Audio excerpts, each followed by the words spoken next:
Hello friend, आप सभी का स्वागत है हमारे channel study number 1 online class में। दोस्तों, आज हम लोग सेट नंबर 16 को डिस्कस करने जा रहे हैं। और अगर आप चैनल पे नए हैं तो चैनल को सब्सक्राइब कर ले और बेल आइकन को प्रेस कर दे। और पिछला वाले वीडियो नहीं देखे हैं तो पीछे वाले जो वीडियो आपको पढ़ा दिया गया वो आप वीडियो जाकर देखें और उसके बाद इस वीडियो को देखें। और आप हमारे टेलीग्राम चैनल से भी जुड़ सकते हैं। टेलीग्राम चैनल का नाम है स्टडी नंबर 1, या आप सर्च करिए, या आप वीडियो देख रहे हैं उसके डिस्क्रिप्शन में जाइए, या जहां आप कमेंट करते हैं वहां से भी आपको मिल जाएगा। या अगर आप सर्च करना चाहते हैं तो सर्च करें स्टडी नंबर 1। स्टडी नंबर 1 इस तरह से आपको सर्च करना है। तो चलिए हम लोग वीडियो को शुरू करते हैं। आज का आपका जो पहला प्रश्न है, निम्नलिखित में से किस नगर में प्रथम बौद्ध सभा आयोजित की गई थी? बहुत ज़्यादा इंपॉर्टेंट प्रश्न है। ऑप्शन ए में दे रहा नालंदा, बी में दे रहा गया, सी में राजगीर और डी में बोध गया। तो आप बताइए कि प्रथम बौद्ध सभा आयोजित की गई थी किस नगर में? तो आपसे पूछ सकता है उस समय के शासक कौन था, उसका अध्यक्षता किसने किया, ये भी पूछ सकता है। प्रथम पूछा है तो द्वितीय भी पूछ सकता है, और कभी द्वितीय पूछ सकता है तो द्वितीय भी तो पूछ सकता है। तो आपको जानना होगा सभी के बारे में। तो चलिए सबसे पहले हम लोग जान लेते हैं प्रथम बौद्ध सभा मतलब बौद्ध सभा के बारे में। तो यहाँ आपको हम लगा दिए लिख रहा है समय, स्थान, शासक, अध्यक्ष और उपाध्यक्ष। तो जो हम आपको इम्पोर्टेंट है उसको मैं टिकट का मतलब आपको याद क्या क्या करना है उसको हम बता देंगे। तो जो लिख रहा है प्रथम, जो प्रथम हुआ था ये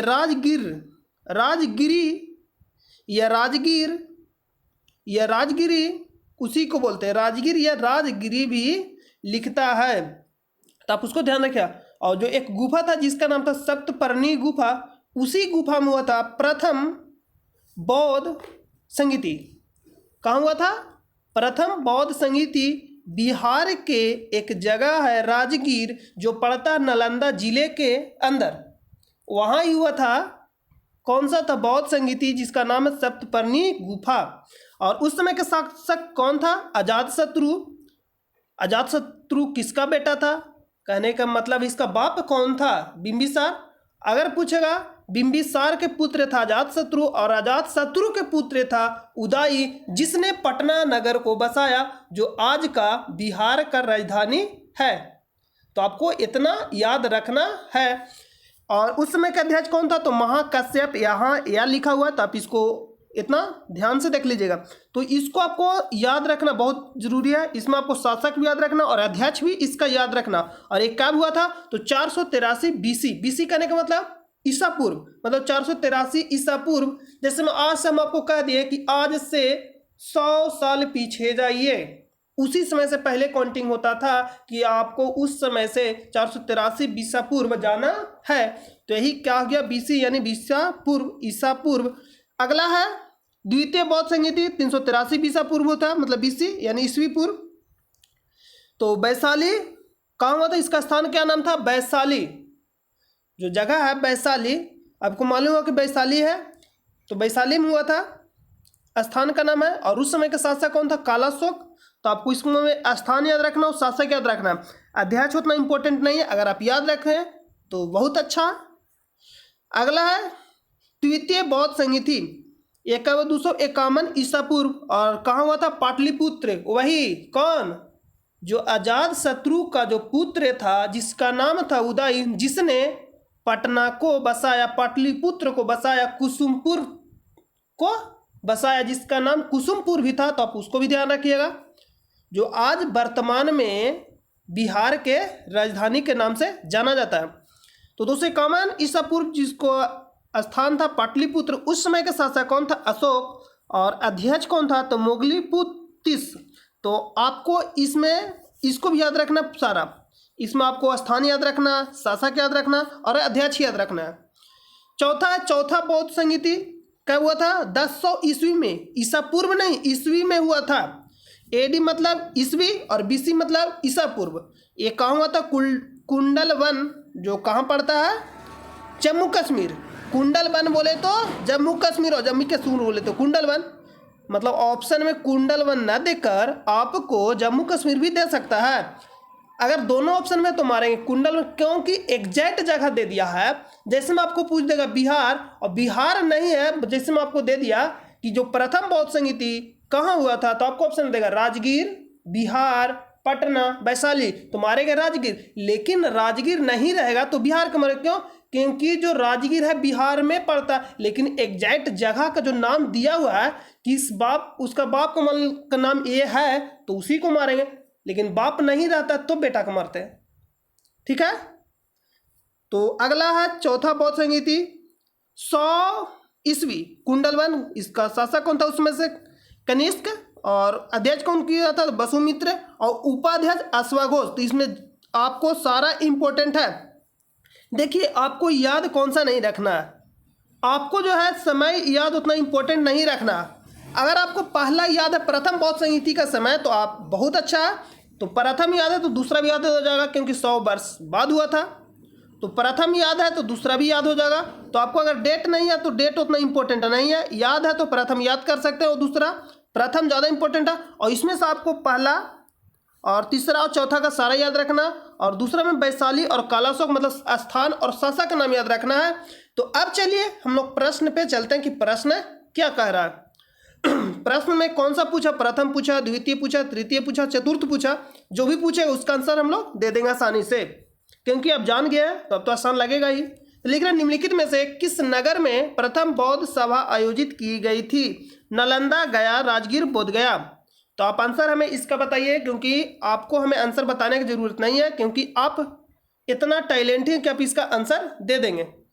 नालंदा, गया, राजगीर, बोध गया। तो प्रथम बौद्ध संगीति कहाँ हुआ था? राजगीर, जिसको हम लोग बोलते हैं राजगिरी भी बोलते हैं, राजगिरी भी बोलते हैं, जिसको हम लोग क्या बोलते हैं? राजगिरी। यहाँ राजगरा लिख दिया, इसको आप गिरी कर लीजिएगा। जो यहाँ लिखा गया आपको जो बताया स्क्रीनशॉट में, इसको गिरी कर लीजिएगा। यहाँ गरा लिखा हुआ तो इसको गिरी कर लीजिएगा, राजगिरी। तो ये कहाँ हुआ था? राजगीर में। कब हुआ था? तो 483 ईसा पूर्व। उस समय के शासक कौन था? अजातशत्रु। जो अजातशत्रु के पुत्र था उदयन, जिसने पटना को बसाया। तो आप इतना याद रखिएगा, और इसको आप स्क्रीनशॉट ले लीजिए या नोट पॉइंट कर लीजिएगा, और इसको आप जरूर याद रखिए, क्योंकि एग्जाम के लिए बहुत इंपॉर्टेंट है। हम आपको अल बल नहीं पढ़ाते हैं, जो भी पढ़ाते हैं जो सीधा सीधा एग्जाम में आपसे पूछा जाता है। क्योंकि पढ़ना तो बहुत है, लेकिन आपको क्या पढ़ना है जिससे आपको सिलेक्शन हो, मतलब वही हम लोग को पढ़ना। लेकिन पढ़ना अगर महान बनना चाहते तो पढ़ते रहिए, अल बल बहुत पढ़ना, लेकिन क्या करना? सिलेक्शन लेना। इसलिए हम लोग के अच्छे कंटेंट के साथ पढ़ाई करना है। तो आप इसको नोट पॉइंट कर लीजिएगा। तो चलिए हम लोग सेकंड प्रश्न पे चलते हैं, 2 नंबर प्रश्न पे। 2 नंबर प्रश्न में कह रहा है निम्नलिखित में से किस भारतीय को रॉबर्ट क्लाइव ने बिहार का नायब दीवान नियुक्त किया? वही रॉबर्ट क्लाइव जिसने सिराजुद्दौला को हराया। आपको मालूम हुआ कि 1757 में पलासी का युद्ध हुआ था, और पलासी कहाँ पड़ता है? पश्चिम बंगाल के, जो पश्चिम बंगाल है क्या है? एक भारत का राज है। तो पश्चिम बंगाल में पड़ता है, पलासी नामक स्थान है। जो गंगा जो नदी है, आप देख सकते हैं, जो गंगा नदी उसी के आसपास में पड़ता है, उसी के आसपास में पड़ता है कौन? पलासी नामक स्थान। उसी स्थान पे, इसलिए उस युद्ध का नाम पड़ा पलासी का युद्ध। जो कब हुआ था? 1757 में रॉबर्ट क्लाइव और सिराजुद्दौला के बीच, जिसमें से क्या हुआ था? सिराजुद्दौला हार गया था और रॉबर्ट क्लाइव जीत गया था। उसी टाइम से स्टार्ट होता है, मतलब भारत बोलिए, या उस समय जो स्टार्ट हुआ था बंगाल का गवर्नर। तो बंगाल का जो प्रथम गवर्नर बना था कौन बना था? Robert Clive. आपको ध्यान में रखना, रॉबर्ट क्लाइव बंगाल का प्रथम गवर्नर था। और कब से कब तक बना? तो जो रॉबर्ट क्लाइव था, आपको 1757 से लेकर 60 तक था, मतलब टोटल 5 वर्षों के लिए बनता है। पहली बार जो बनता है 3 वर्षों के लिए, और फिर बनता है 1765 से लेकर 67 तक 2 वर्षों के लिए। तो टोटल मिला के 5 साल रहता है रॉबर्ट क्लाइव बंगाल का गवर्नर। तो आप इसको या तो लिख रहा है कि रॉबर्ट क्लाइव ने बिहार का नायब दीवान नियुक्त किया था ओमीचंद, मानिक चंद, राय दुर्लभ, सीताब राय। तो इसमें से 3 जगह नियुक्त किया था, एक उड़ीसा, पश्चिम बंगाल और बिहार में। तो आपसे कहाँ पूछा है कि बिहार का, तो चलिए हम लोग तीनों के बारे में जान लेते हैं, क्योंकि एग्जाम में कुछ भी पूछ सकता है, क्योंकि एग्जामिनर का गारंटी नहीं है, तो कुछ भी पूछ सकता है, मतलब एग्जाम में जो प्रश्न सेलेक्ट करता है कुछ भी पूछ सकता है सेटर। तो यहाँ आप लिखिएगा बिहार, बिहार बोले तो भारत, मतलब भारत में पड़ता है बिहार। एक मिनट रुकिएगा, बिहार लिखिएगा, बिहार, बंगाल, वही जिसने सिराजुद्दौला को हराया रॉबर्ट कलाम ने जहां, उड़ीसा, उड़ीसा। तो यहां से जो नियुक्त हुआ था, जो बंगाल बिहार में बनाया गया था, किसको बनाया था? राजा सिताब राय को, सिताब राय को। और जो बंगाल में बनाया गया था मोहम्मद रजा खान को। और उड़ीसा में जो बनाया गया था दुर्लभ, दुर्लभ राय को। तो आपको तीनों को ध्यान में रखना है। तो चलिए अब हम लोग प्रश्न पे चलते हैं। प्रश्न में पूछा है बिहार के, तो अगला प्रश्न में भी पूछ सकता है उड़ीसा के, और अगला में बंगाल के भी पूछ सकता है। हम लोग तीनों की याद कर लेंगे, इससे क्या दिक्कत है, कुछ भी पूछ ले आंसर हम लोग बता देंगे। तो बिहार का नायब दीवान नियुक्त किया ओमीचंद, मानिकचंद, राय दुर्लभ, सिताब राय। तो जो बिहार में नियुक्त हुआ था कौन हुआ था? सिताब राय, यानी ऑप्शन नंबर डी राइट हो जाएगा। और राय दुर्लभ कहाँ का था? उड़ीसा। और अगर बंगाल के पूछेगा तो मोहम्मद रजा खान, बंगाल पूछे तो मोहम्मद रजा खान, उड़ीसा पूछे तो राय दुर्लभ। तो आई होप क्या आपको क्लियर हो गया होगा। अगर आपसे ये भी पूछ सकता है प्लास्टिक युद्ध कब हुआ था, किसके किसके बीच हुआ था, जो भी बोल रहे हैं यहाँ से सभी आपके एग्जाम के पॉइंट ऑफ व्यू से इंपॉर्टेंट है। तो आप इसको ध्यान से सुनिएगा। अगर नोट पॉइंट कर सकते तो कर लीजिएगा, नहीं तो हम आपको रिवीजन कराते हैं, लेकिन आप रेगुलर बने रहिएगा हमारे साथ। तो ये नहीं कि आप एक वीडियो देखें अगला वीडियो नहीं देखें। देखिए पढ़ना आसान है, लेकिन पढ़कर सिलेक्शन लेना उतना आसान नहीं है। पढ़ना आसान, लेकिन पढ़कर सिलेक्शन ले लेना बहुत ही मुश्किल है। मतलब मुश्किल नहीं कर सकते, आपको थोड़ा मेहनत करना पड़ेगा, आपको रेगुलर रिवीजन करना पड़ेगा, रेगुलर आपको पढ़ना पड़ेगा। पढ़िए, आप डेली पढ़िए, 2 आवर भी पढ़िए, मतलब 2 आवर भी आप डेली पढ़िए, लेकिन आपको उसको डेली पढ़ना पड़ेगा। कोई भी काम आपको करना है तो आप 1 ही मिनट क्यों नहीं करिए, लेकिन उसको डेली करिए। उसको क्या करना है? डेली करना है, तो ही सक्सेस मिलेगा। तो चलिए हम लोग अगला प्रश्न पे चलते हैं। सक्सेस क्योंकि लेना है तो अगला प्रश्न पे तो जाना ही पड़ेगा। 3 नंबर क्या कह रहा है? ग्रह जिनका कोई उपग्रह नहीं है, ग्रह जिनका कोई उपग्रह नहीं है। तो जो वे ग्रह है कौन कौन है जिनका कोई उपग्रह नहीं है? उपग्रह नहीं कौन कौन है? शुक्र और बुध। शुक्र और बुध कोई भी उपग्रह नहीं है। तो ऑप्शन में 2 में से कोई भी एक रहेगा तो उसको आंसर लगा देंगे, या दोनों रहेगा तो लिख दे ए और बी दोनों। लिख रहा है ग्रह जिनका कोई उपग्रह नहीं है, मंगल, बुध, नेपच्यून, यूरेनस। नेपच्यून बोले तो वरुण, नेपच्यून बोले तो वरुण, और यूरेनस बोले तो अरुण, अरुण के भाई वरुण। तो यहाँ लिख रहा है ग्रह जिनका कोई उपग्रह नहीं है, मंगल, मंगल के तो उपग्रह है, बुध, तो बुध का कोई उपग्रह नहीं है, और एक कौन है? शुक्र, जिसको हम लोग क्या बोलते हैं? शुक्र को हाँ जी, उसी का उपग्रह नहीं है। यहाँ आपको बताया, हाँ उपग्रह नहीं है शुक्र और बुध, तो आप इसको ध्यान में रखिएगा। तो यहाँ बुध दिया, शुक्र भी दे सकता, मंगल दिया है और यूरेनस। तो मंगल के जो इंपॉर्टेंट 2 उपग्रह है वो कौन कौन है? फोबोस और डीमोस। फोबोस और डीमोस इसको आप लिख लीजिएगा, इंपॉर्टेंट है।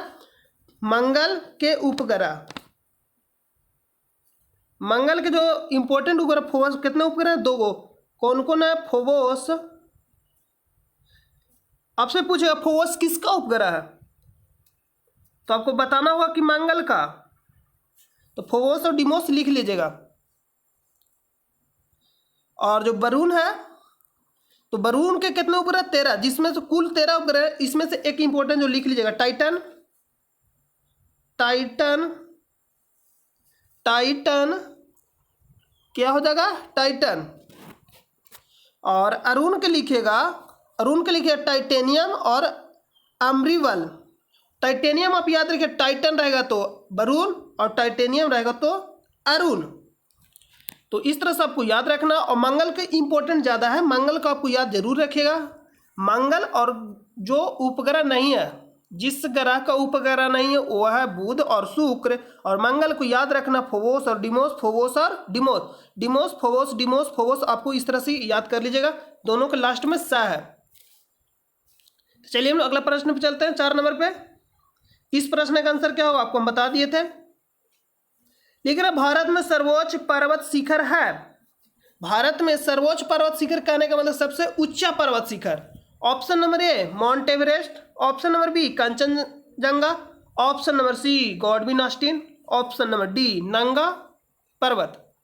तो गॉडविन ऑस्टिन को हम लोग बोलते हैं K2 गॉडविन ऑस्टिन। उसको क्या बोलते हैं K2 गॉडविन ऑस्टिन को बोलते हैं K2 और डी को बोलते हैं नंगा पर्वत।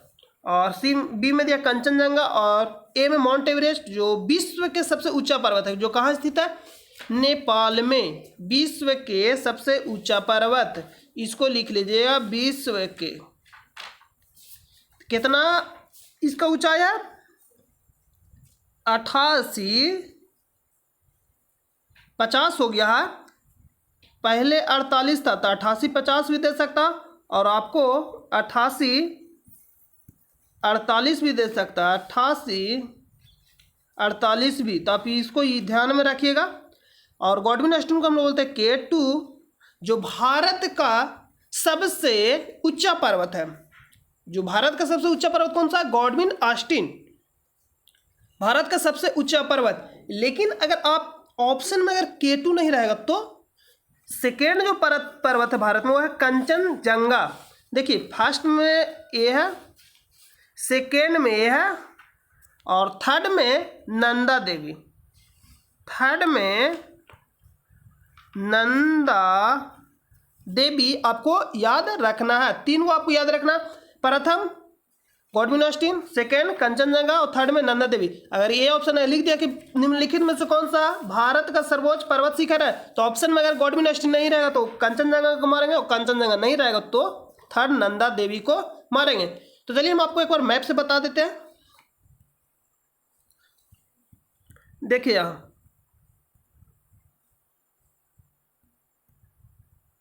आपको दिखाई दे रहा है, आई होप कि आपको दिखाई दे रहा है। यहाँ आप देखिएगा ए है नंदा देवी जो कहाँ पड़ता है उत्तराखंड में। और उत्तराखंड कहाँ पड़ता है भारत में, और भारत आपको मालूम होगा कि दक्षिण एशियाई देश है। तो नंदा देवी का जो ऊंचाई है 7817 मीटर, ये नंदा देवी की ऊंचाई है। और आपको यहाँ बता रहे हैं, रुकिएगा, यहाँ इधर आइए, इधर हाँ देखिए यहाँ K2 जिसको हम लोग बोलते हैं गॉडविन ऑस्टिन K2। ये देखिएगा यहाँ K2 जिसकी जो लंबाई है 8611 मीटर, यहाँ 88 लिख दिया, 8611 मीटर लंबाई है। गॉडविन ऑस्टिन का जो लंबाई है कितना लंबाई है 8611 मीटर। तो आपको लंबाई भी पूछ लेता, आप इसको भी ध्यान में रखिएगा। किसका, तो गॉडविन ऑस्टिन जिसको हम लोग K2 भी बोलते हैं, लंबाई भी पूछ लेती, इसको भी आपको ध्यान में रखना है। और नंगा पर्वत तो यहाँ है। और आपको चलिए नेक्स्ट में बताते हैं।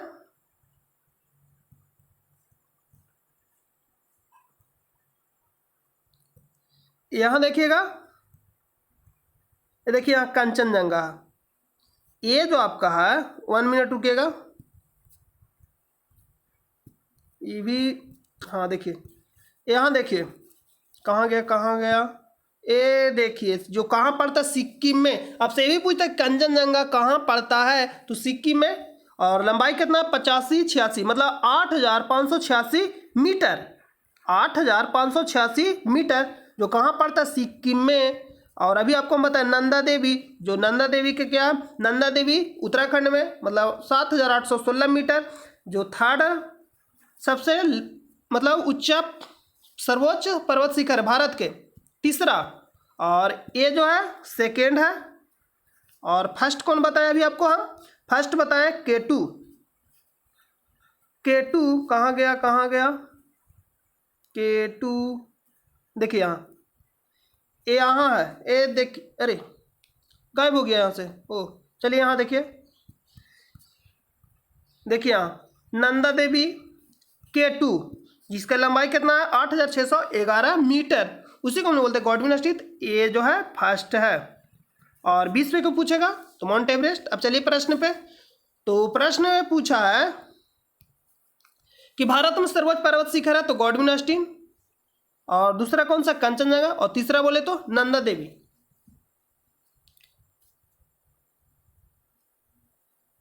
पांच नंबर प्रश्न पे चलते हैं। पांच नंबर प्रश्न कर है कि प्रथम भारतीय उपग्रह आर्यभट्ट कब छोड़ा गया। जो प्रथम भारतीय उपग्रह आर्यभट्ट था वो कब छोड़ा गया था, तो यहां लिख लेते हैं प्रथम भारतीय उपग्रह, यहां फर्स्ट लिख रहे हैं,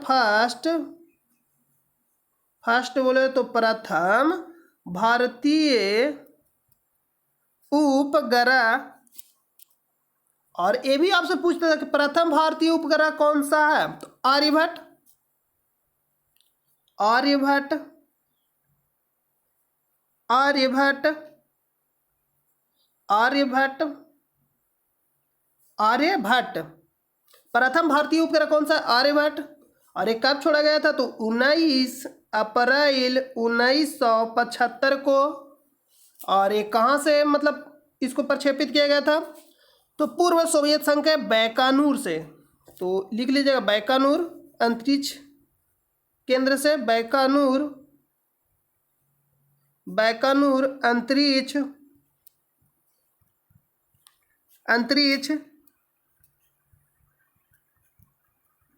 केंद्र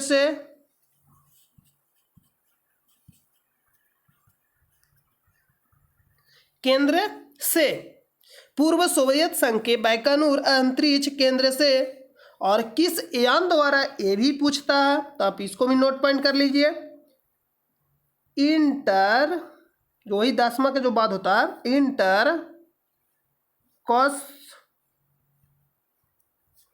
कॉस्मोस प्रक्षेपण, इंटर कॉस्मोस प्रक्षेपण यान द्वारा,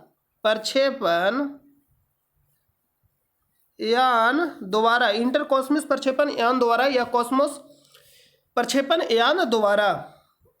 और कब किया गया था, 16 अप्रैल 1975 को। नाम क्या था, आर्यभट्ट, या फर्स्ट भारतीय उपग्रह था। कहाँ से, पूर्व सोवियत संघ के बैकानूर अंतरिक्ष केंद्र से। अब चलिए प्रश्न पे। प्रथम भारतीय उपग्रह आर्यभट्ट कब छोड़ा गया, 10 जुलाई 1992, 19 अप्रैल 1975, 1 नवंबर 1966, 2 दिसंबर 1985। Option number b is right answer. Next प्रश्न पे चलते हैं। 6 नंबर, किस संवैधानिक संशोधन के द्वारा पंचायती राज संस्थाओं को संवैधानिक स्तर पर प्राप्त हुआ।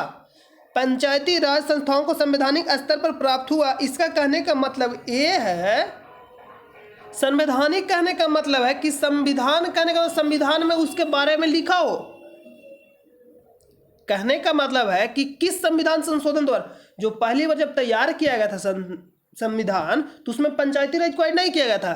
तो वही आपसे पूछ रहा है कि किस संशोधन कहने का मतलब होता है, नहीं कहते किसी चीज पे संशोधन करना कहने का मतलब है उसमें सुधार करना, जैसे में जो खराबी उसको हटाना, जो मतलब अच्छाई है उसको जोड़ना, मतलब ऐड करना। उसमें संशोधन कहने का मतलब उसमें किसी चीज को मतलब कुछ ऐड करना, जो कमी है उसको ऐड करना और जो खराबी है उसको हटाना, इसी को हम बोलते हैं संशोधन करना। तो संशोधन कर पंचायती राज को उस पर क्या क्या ऐड किया गया संविधान में। तो आपको पूछ रहा है किस संविधान संशोधन द्वारा, किस संविधान संशोधन द्वारा। तो चलिए हम लोग पंचायती राज के बारे में जान लेते हैं, जो आपके लिए पॉइंट ऑफ व्यू से इम्पोर्टेंट है। आपसे पूछ लेता है द्विस्तरीय, त्रिस्तरीय, तो यहां लिख लीजिएगा पंचायती राज व्यवस्था लिख डैश दे दीजिएगा। तो यह जो किया गया था 73वां संविधान संशोधन द्वारा कब किया गया था, 1993 ईस्वी में, 1993 में। और जो भाग था, कौन सा भाग जोड़ा गया, 9 के का जोड़ा गया था। और जो अनुसूची था,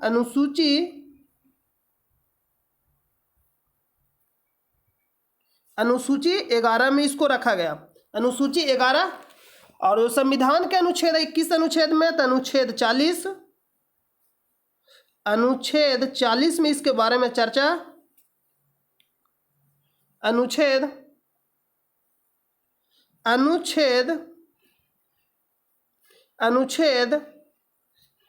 40 में इसके बारे में चर्चा।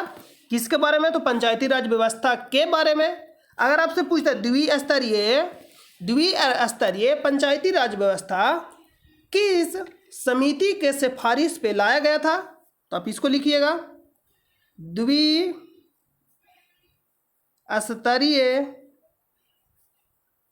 लिखिए अशोक मेहता। और कब लाया गया था? तो 1977 में। डेट देखिए आपके लिए उतना इंपॉर्टेंट नहीं रहता एग्जाम में, आपको याद रखना है किस समिति के सिफारिश पे लाया गया था। तो द्विस्तरीय अशोक मेहता। और जो त्रिस्तरीय था, त्रिस्तरीय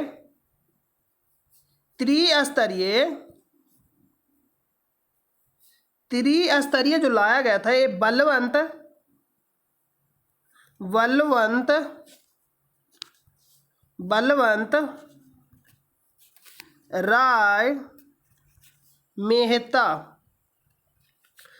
राय मेहता, 1957 में। सबसे पहले कौन सा आया था? त्रिस्तरीय आया था, बलवंत राय मेहता। तब इसको ध्यान में रखिएगा। प्रश्न पे चलते हैं। प्रश्न पूछा किस संवैधानिक संशोधन के द्वारा पंचायती राज संस्थाओं को संवैधानिक स्तर पर प्राप्त हुआ, मतलब संविधान में पंचायती राज को जोड़ा गया। लिख रहे 73वां संशोधन। देखिए संशोधन कहने का मतलब 73वां लिख रहा है, 71वां लिख रहा है, 74वां। इसका कहने का मतलब इससे पहले 73 वो संशोधन हो चुका है संविधान में, मतलब 73 बार संविधान में संशोधन हो चुका है। तो इसका आंसर होगा ऑप्शन नंबर ए। और कब हुआ था? तो 1993 में। कब हुआ था? 1993 में। तो चलिए हम लोग अगला प्रश्न पर चलते हैं। 7 नंबर प्रश्न है कि भारतीय अर्थव्यवस्था में किस पंचवर्षीय योजना काल के दौरान कीमत स्तर घटा? भारतीय अर्थव्यवस्था में किस पंचवर्षीय योजना काल के दौरान कीमत स्तर घटा? तो आपको बताया था कि प्रथम जो पंचवर्षीय योजना था वो कब स्टार्ट हुआ था? 1951 में, और 5 वर्षों तक चला था। तो मतलब 1951 से लेकर 56 तक प्रथम। अगर दूसरा पूछेगा तो 1956 से लेकर 5 वर्ष जोड़िएगा तो कब चलेगा? 61 तक।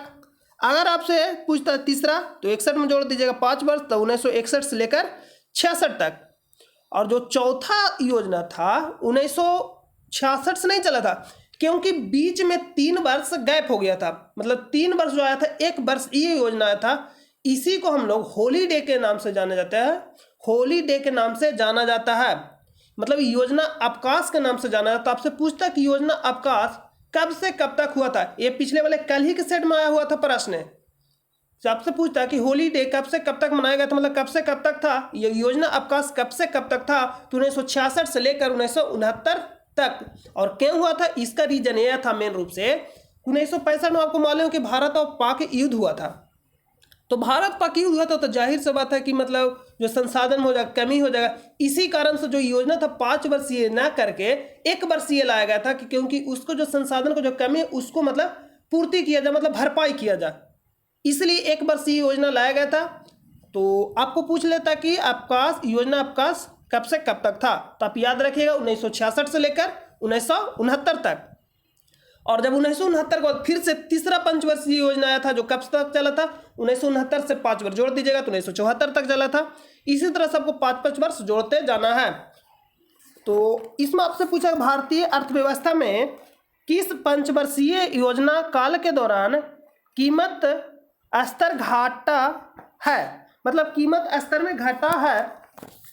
तो इसका जो आंसर होगा ऑप्शन नंबर सी, चौथी योजना जो कब से कब तक चला था? तो 1969 से लेकर 74 तक। 1969 से लेकर 74 तक। देखिए अभी हम आपको लिख देते हैं 1969 से लेकर 74 तक। 1969 से लेकर ये जो चला था 1969 से लेकर 74 तक। क्यों कि जो पहला चला था 1900 स्टार्ट का हुआ था 1951 में स्टार्ट हुआ था, मतलब 1951 से लेकर 56 तक 5 वर्षीय योजना था। मतलब पंचवर्षीय का मतलब 5 वर्ष के लिए एक योजना आता था। तो प्रथम जो चला था 1951 से लेकर 56, दूसरा चला था 1956 से लेकर 61, और जो तीसरा चला था 61 में जोड़ेंगे 5 वर्ष तो 1961 से लेकर 66 तक। और फिर उसके बाद क्या था, योजना अवकाश हुआ था 3 वर्षों के लिए, तो 3 वर्ष जोड़िएगा तो 66 और 3 69, और फिर से चौथा आया था 1969 से लेकर 74 तक। तो योजना अवकाश के बारे में आपसे बहुत ज़्यादा पूछता है, होली डे कौन सा, तो होली डे। तो आप इसको ध्यान में रखें, योजना अवकाश कब हुआ था। तो इसका जो आंसर हो जाएगा ऑप्शन नंबर सी, चौथी योजना। चलिए हम अगला प्रश्न पे चलते हैं। 8 नंबर प्रश्न कि भारतीय संविधान में किस अनुच्छेद के अंतर्गत नागरिकों को मौलिक अधिकार प्रदान किए गए हैं। अनुच्छेद 112 से 15, अनुच्छेद 12 से 35, अनुच्छेद 222 से 235, इनमें से कोई नहीं। तो सबसे पहले हम लोग मौलिक अधिकार के बारे में जान लेते हैं, जो भी इंपॉर्टेंट पॉइंट है।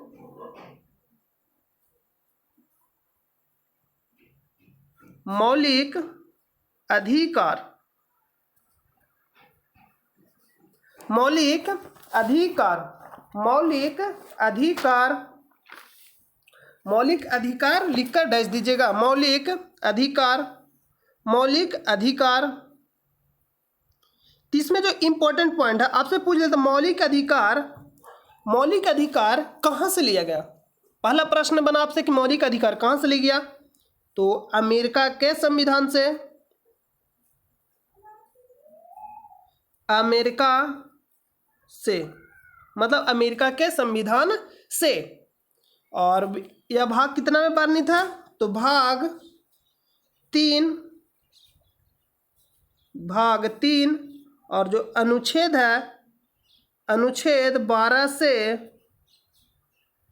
35, अनुच्छेद 12 से 35 तक इसके बारे में चर्चा किया। और भाग 3 को भारत का अधिकार पत्र यानी भारत का मैग्ना कार्टा के नाम से भी जाना जाता। आपसे भी पूछ लेता कि भाग 3 को भारत का मैग्ना कार्टा कहा जाता है। भारत का क्या कहा जाता है, तो मैग्ना कार्टा मतलब भारत का अधिकार पत्र, मैग्ना कार्टा। आप इसको नोट कर लीजिएगा, बहुत ज़्यादा इंपॉर्टेंट है। और आपसे एक और पूछता है कि जो मूल संविधान में कितने मौलिक अधिकार थे, 7 लिखिएगा। शुरू में 7, जो शुरू में मूल अधिकार थे कितने थे, 7। लेकिन जो 44वां संविधान संशोधन हुआ उसके द्वारा संपत्ति के अधिकार को, संपत्ति के अधिकार को जो अनुच्छेद 31 एवं 19 के काम में था, उसको क्या क्या मौलिक अधिकार को सूची से हटाकर इसे संविधान के अनुच्छेद 301 के अंतर्गत कानूनी अधिकार के रूप में रखा गया। देखिए आपसे क्या क्या प्रश्न इसमें पूछता है, बहुत ज़्यादा इंपॉर्टेंट है। जितना इंपॉर्टेंट है जितना स्टार लगाना। आपसे पूछेगा किस संविधान संशोधन द्वारा संपत्ति के अधिकार को हटाया गया, पहला प्रश्न है। तो 44वां संविधान संशोधन द्वारा किस वर्ष, तो 1978 में। और किस अनुच्छेद में था, तो अनुच्छेद 19 के का, और 1901 अनुच्छेद 19 के का मेन रूप से, और अनुच्छेद जो था 31 को भी हटाया गया यहाँ से। और हटाकर कहाँ रखा गया, तो अनुच्छेद 30 के ए में। और यह क्या बन गया, तो बोलता है कानूनी अधिकार। पहले मूल मौलिक अधिकार था लेकिन अब कानूनी अधिकार हो गया। तो इसको लिख लीजिएगा। 44वां शॉर्ट में लिख रहे हैं 1978। कौन सा, तो संपत्ति, संपत्ति, संपत्ति का अधिकार को हटाया गया, मतलब हटाया, संपत्ति का अधिकार को हटाया गया। यहाँ लिख लीजिए संपत्ति का अधिकार को हटाया गया, संपत्ति का अधिकार को हटाया गया, संपत्ति का अधिकार को हटाया गया। तो अब क्या, अब कानूनी अधिकार, कानूनी अधिकार जो संपत्ति का अधिकार है, अब यह क्या, कानूनी अधिकार। और अनुच्छेद कहाँ रखा गया? तो अनुच्छेद 30 के ए में, 30 के ए में अब इसको रखा गया। 44वें संविधान संशोधन द्वारा 1978 में हटाकर अनुच्छेद कितना से हटाया गया? तो ये भी आप लिख लीजिए। तो अनुच्छेद यहाँ लिख लीजिएगा, अनुच्छेद 31 एवं 19 के का को हटाया गया था। अनुच्छेद 31 19 को हटाया गया था और कहाँ रखा गया था? तो अनुच्छेद 30 के ए में रखा गया था। और किसके अंतर्गत? तो कानूनी अधिकार के अंतर्गत, कानूनी अधिकार के अंतर्गत, यहाँ लिख सकते कानूनी अधिकार के अंतर्गत। तो ये आपका हो गया मौलिक अधिकार के बारे में जो इंपॉर्टेंट था, तो आप इसको ध्यान में रखिएगा। तो प्रश्न पे चलते हैं। प्रश्न में पूछ रहा है कि भारतीय संविधान में किस अनुच्छेद के अंतर्गत नागरिकों को मौलिक अधिकार प्रदान किए गए हैं? तो अनुच्छेद 12 से 35 अभी आपको तुरंत बताएं। अगला प्रश्न पे चलते हैं। 9 नंबर प्रश्न है, भारतीय अर्थव्यवस्था का कौन सा क्षेत्र सकल राष्ट्रीय उत्पाद में सबसे अधिक योगदान करता है? 3 क्षेत्र होते हैं, प्रथम, द्वितीय और तृतीय। तीनों के बारे में हम लोग जान लेते हैं। तो लिखिएगा प्रथम मतलब प्राथमिक क्षेत्र, पहला लिखिएगा प्राथमिक क्षेत्र,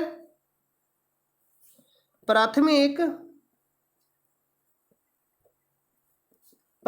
क्षेत्र। प्राथमिक क्षेत्र कहने का मतलब यह पर्यावरण से संबंधित हो, मतलब पर्यावरण पे आधारित हो, मतलब पर्यावरण पे संबंधित हो, मतलब पर्यावरण से संबंधित हो या पर्यावरण पे टिका हो। जैसे में कृषि, जैसे में पशुपालन, जैसे में मत्स्य पालन, खनन, ये सब सभी क्या है? तो पर्यावरण पे है। ये सब जो सभी है किस पे है? तो पर्यावरण पे है। तो एग्जाम्पल में लिख लीजिएगा, एग्जाम्पल ही आपसे पूछता है। जैसे मैं दे दे ऑप्शन में कृषि किस क्षेत्र से है, मतलब ऑप्शन दे दे कृषि किस क्षेत्र से संबंधित है, ऑप्शन देगा प्रथम, द्वितीय। तो आप याद रखिएगा पशुपालन, पशुपालन, पशुपालन, मत्स्य पालन, मत्स्य पालन, मत्स्य पालन, खनन, मत्स्य पालन, पशुपालन, खनन, कृषि, जो मतलब पर्यावरण से संबंधित हो। आप यहाँ नोट पॉइंट में कर लीजिएगा, जो पर्यावरण से संबंधित हो, मतलब पर्यावरण से संबंधित, पर्यावरण से संबंधित हो। जैसे में कृषि पर्यावरण में टिका हुआ है, पशुपालन भी है, मत्स्य पालन भी है, खनन भी है, सभी क्या पर्यावरण पे है।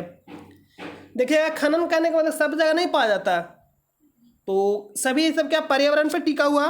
तो आपसे एग्जाम्पल में पूछ लेता है कृषि किस क्षेत्र से आता है, प्रथम, द्वितीय, तृतीय, या पूछेगा प्रथम क्षेत्र का उदाहरण है, ऑप्शन में दे देगा और आपको चुनना रहेगा। तो आप जानिएगा तो ही चुन पाइएगा, या अन्यथा नहीं होगा। सेकेंड लिखिएगा द्वितीयक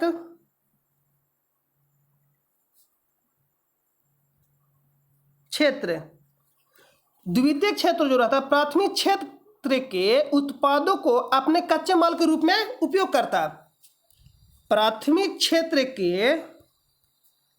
क्षेत्र के उत्पादों को अपने कच्चे माल के रूप में उपयोग करता। जैसे में प्राथमिक क्षेत्र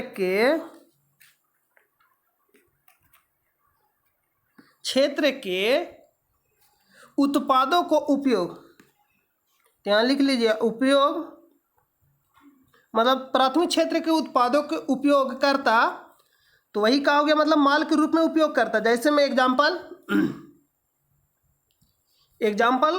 लोहा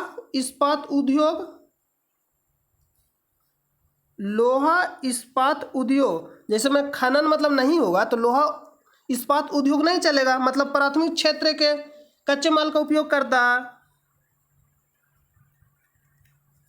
उद्योग लोहा इस्पात उद्योग, वस्त्र उद्योग, वस्त्र उद्योग, वस्त्र उद्योग, वस्त्र उद्योग, इलेक्ट्रॉनिक क्षेत्र, इलेक्ट्रॉनिक क्षेत्र, इलेक्ट्रॉनिक क्षेत्र, ये सभी क्या है? तो प्रथम जो क्षेत्र है उसके कच्चे माल का मतलब उपयोग करता है। तो चलिए हम लोग तीसरा के बारे में जान लेते हैं। जो तीसरा है, 3 नंबर जो है तीसरा है तृतीयक, तृतीयक क्षेत्र, तृतीयक क्षेत्र सेवाओं का उत्पादन,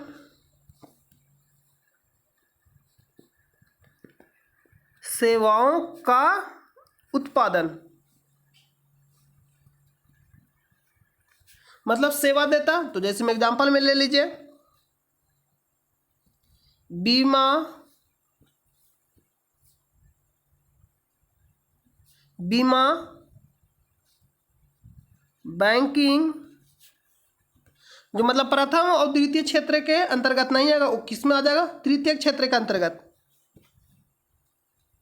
बैंकिंग, चिकित्सा, ये भी सेवा देता है, चिकित्सा,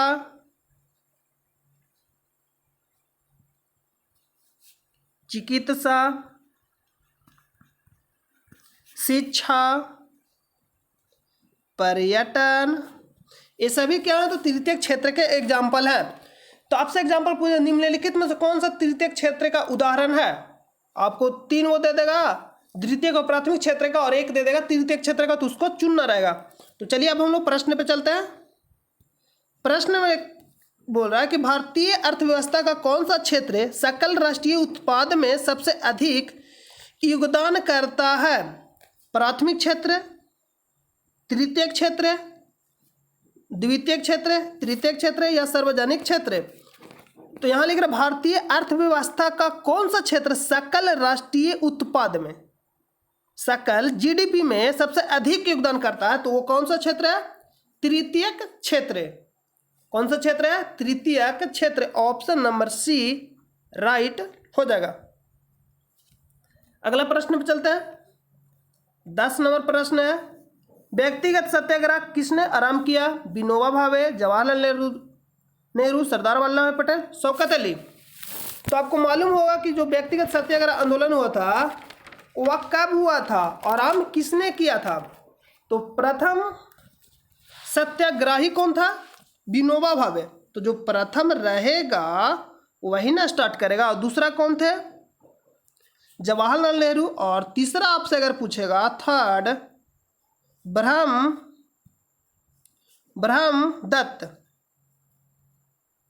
ब्रह्मदत्त। तीसरा कौन थे? ब्रह्मदत्त। जो तीसरा सत्याग्रही थे वो कौन थे? ब्रह्मदत्त। जो तीसरा सत्याग्रही हो जाएंगे ब्रह्मदत्त। तो आप इसको ध्यान में रखिएगा। आपसे पूछता है कि प्रथम सत्याग्रही कौन थे? तो विनोबा भावे।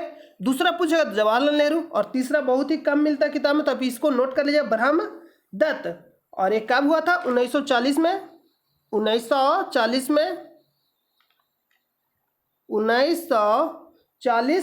में। और किसके नेतृत्व में हुआ था? तो गांधी जी के नेतृत्व में हुआ था। तो ऑप्शन नंबर ए राइट हो जाएगा। बोल रहा है कि व्यक्तिगत सत्याग्रह किसने आरंभ किया? तो विनोबा भावे। ऑप्शन नंबर ए राइट हो जाएगा। नेक्स्ट प्रश्न पे चलते हैं।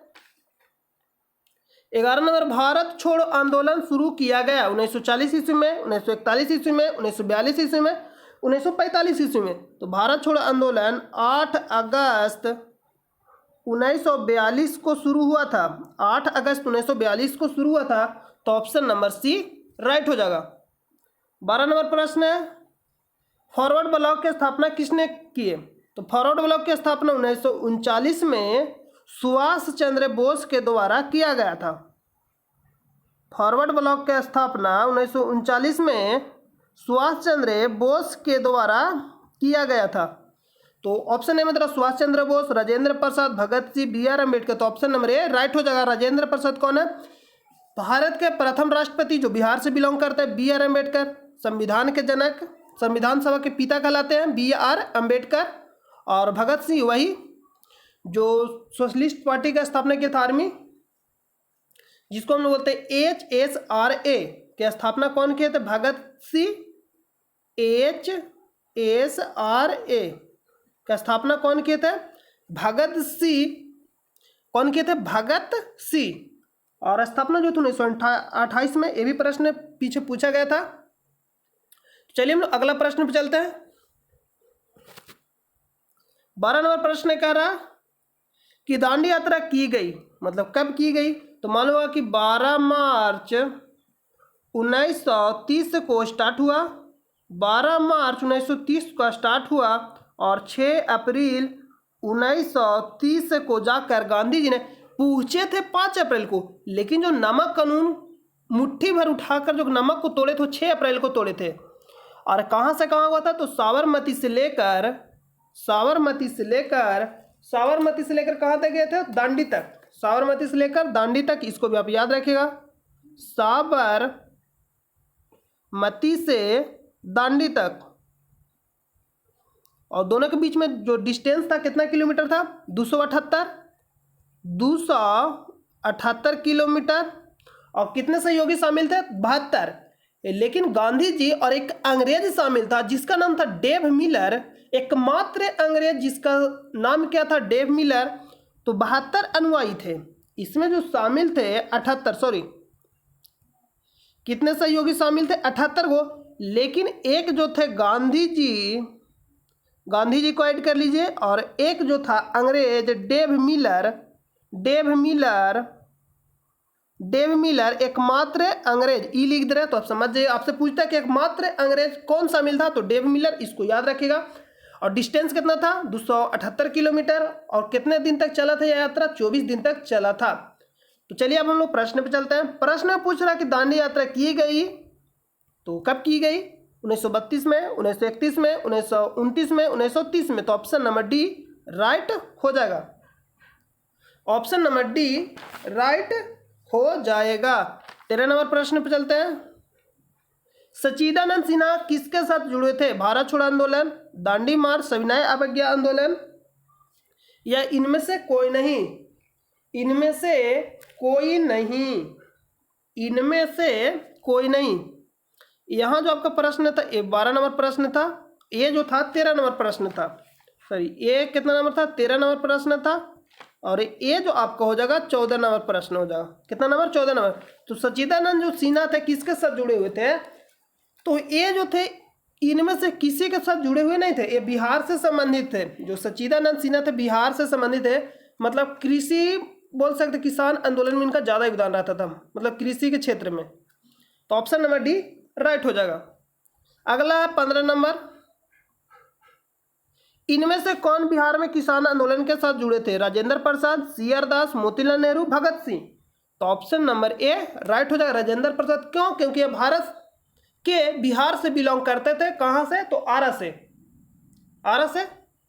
ये भारत के इनमें से कौन बिहार में किसान आंदोलन के साथ जुड़े थे? तो ऑप्शन नंबर ए राइट हो जाएगा। बिहार के सिवान जिले से जुड़े हुए थे। बिहार के कहाँ से जुड़े हुए थे?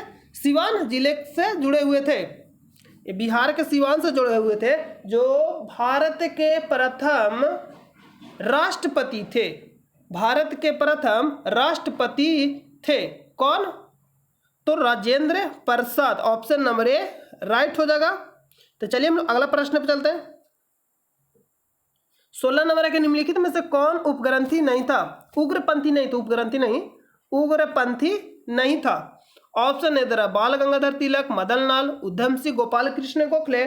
तो जो ऑप्शन नंबर 3 को दे रहा ऊपर, बाल गंगाधर तिलक, मदन लाल, उधम सिंह, ये जो सभी शामिल थे उग्रपंथी थे, लेकिन उग्रपंथी नहीं थे। कौन थे? Gopal Krishna Gokhale. Option number D right हो जाएगा। अगला प्रश्न पे चलते हैं।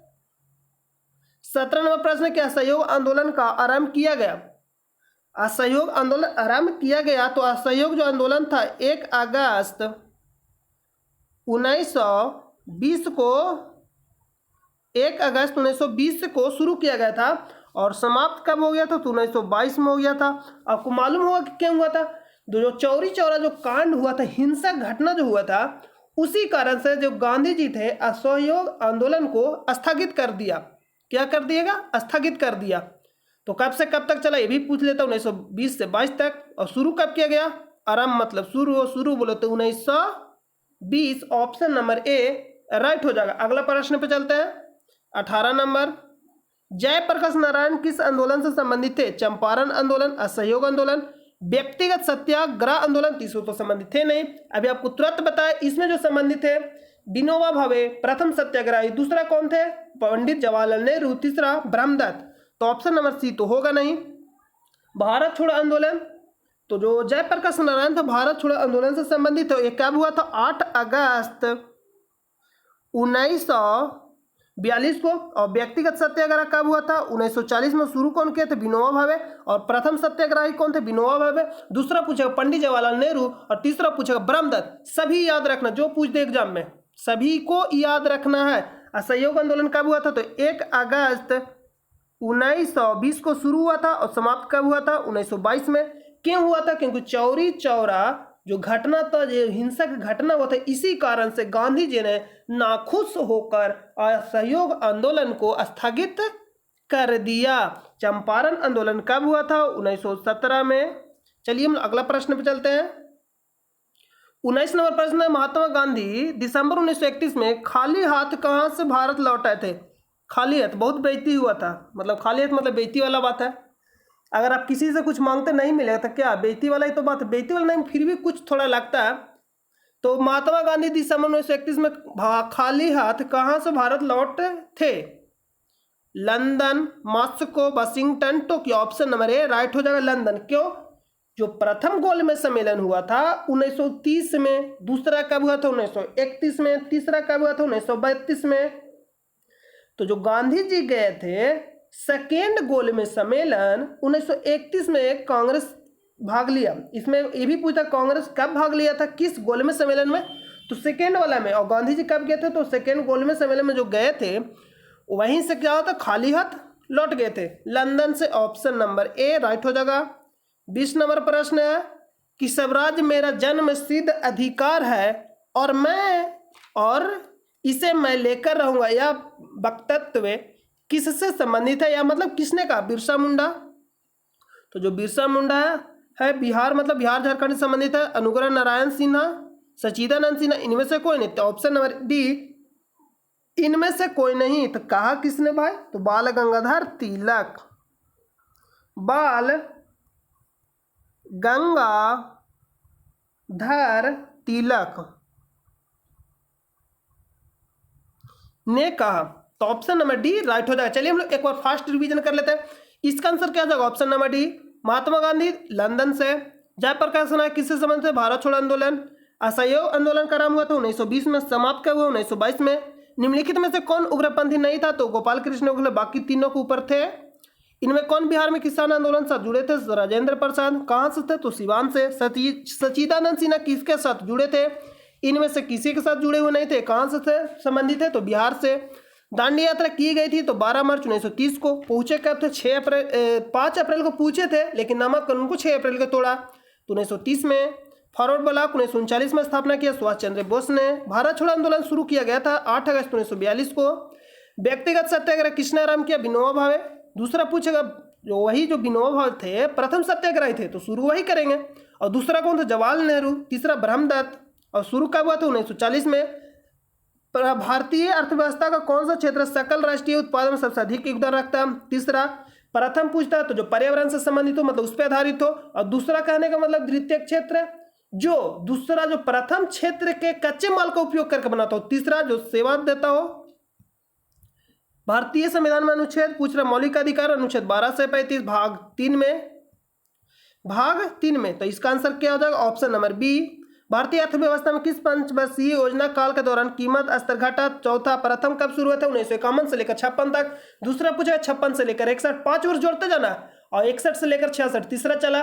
3 वर्ष के लिए बीच में योजना अवकाश रहा, जिसको हम बोलते हैं हॉलीडे के नाम से जाना जाता है। आपसे ये भी पूछ लेता है कि योजना अवकाश कब से कब तक रहा, तो 1966 से लेकर 1969 तक। अगर आपसे पूछेगा हॉलीडे तो 1966 से लेकर 1969 तक।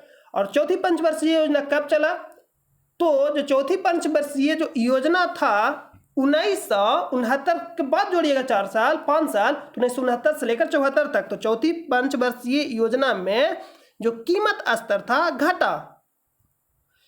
किस संवैधानिक संशोधन के द्वारा पंचायती राज संस्थाओं को संवैधानिक स्तर पर जोड़ा गया? 73वां कब हुआ था? 1993 में।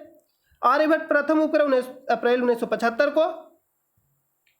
भारत में सर्वोच्च पर्वत शिखर कौन सा है? तो भारत में पूछेगा तो गॉडविन आस्टीन, जिसको बोलते हैं K2 पहला हो जाएगा। सेकंड पूछेगा तो कंचनजंगा, और थर्ड पूछेगा तो नंदा देवी, और विश्व में तो माउंट एवरेस्ट। ग्रह जिनका कोई उपग्रह ना हो तो कौन कौन है? बुध और शुक्र। निम्नलिखित में किस भारतीय को रॉबर्ट क्लाइव ने बिहार का नायब दीवान नियुक्त किया था? तो जो बिहार का पूछेगा तो सिताब राय। अगर आपसे पूछेगा बंगाल तो मोहम्मद रजा खान। अगर आपसे पूछेगा उड़ीसा तो राय दुर्बल राय। यहाँ आपको हम बता दिए कि निम्नलिखित में से किस नगर में प्रथम बौद्ध संगीति हुआ था? राजगीर। जो सप्तपर्णी गुफा तो उसी में हुआ था। उस समय का शासक कौन था? अजातशत्रु। अजातशत्रु किसका पुत्र था? बिंबिसार का। बिंबिसार का बेटा था अजातशत्रु। अजातशत्रु का बेटा कौन था? उदयन, जिसने पटना नगर को बसाया, जो वर्तमान में बिहार राज्य की राजधानी है। उसको कुसुम नाम से भी जाना जाता था। तो ऑप्शन नंबर सी राइट हो जाएगा। राजगीर या राजगिरी भी लिखता है, यहाँ आप सुधार कर लीजिए, यहाँ लिखा गया था राजगृह, तो इसको कर लीजिएगा गिरी। तो चलिए हम लोग मिलते हैं नेक्स्ट वीडियो लेक्चर में। जब तक के लिए अपना ख्याल रखिए और ऐसे ही पढ़ाई करते रहिए। जय हिंद, जय भारत।